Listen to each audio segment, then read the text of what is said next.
যে ছেলেটা সারাদিন একটা ওয়াক্ত নামাজ পড়ে না, যে বিবি একটা ওয়াক্ত নামাজ পড়ে না, যে মেয়েটা পর্দা করে না, তারে জিজ্ঞাসা করেন না যে মা সবার সাথে সম্পর্ক বজায় রাখো, মালিকের সাথে কেন দুশ্মনী?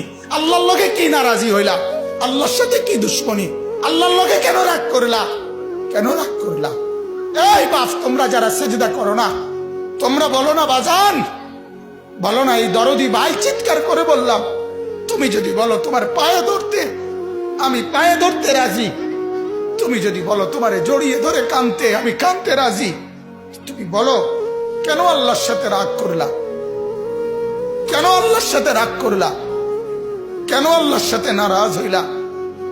কেন সেজদা কপালে জুটলো না? কেন মালিকের সাথে সারাদিনের এত কিছুর বিনিময়ে আল্লাহ তাআলা একটা মিস কল দিলে, 2 সেকেন্ডের একটা মিস কল দিলে বন্ধু তুমি টের পাও তোমার মোবাইলে মিস কল আসছে। এত বড় মসজিদে 6টা মাইকের হরন দিয়া আল্লাহু আকবার বলে তোমারে ডাক দেয়, তোমার একটা বারও কানে লাগে না, বিবেকে লাগে না।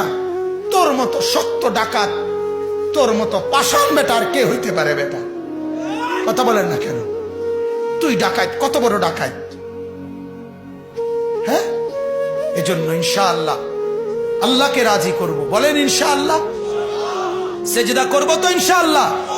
যুবকরা তোমরা বলো না ইনশাআল্লাহ।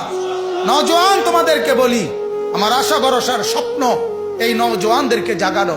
আমি সারা দিন রাত চাই যুবকরা জেগে উঠুক, কারণ আগামীর পৃথিবী, গোটা বিশ্ব 2 ভাগ হবে। এটাই পৃথিবীর পুরা ভবিষ্যৎ। এক ভাগ পুরাপুরি দাজ্জালের অনুসারী কাফের, আরেক ভাগ মাহাদির অনুসারী ইমানদার। এই 2 ভাগে পৃথিবী অচিরেই বিভক্ত হয়ে যাবে। তুমি যদি মাহাদির পক্ষে থাকতে না পারো, তুমি যদি দাজ্জালের ধোকায় পড়ে যাও, আল্লাহর কসম ঈমান নিয়ে কবরে যাইতে পারবা না।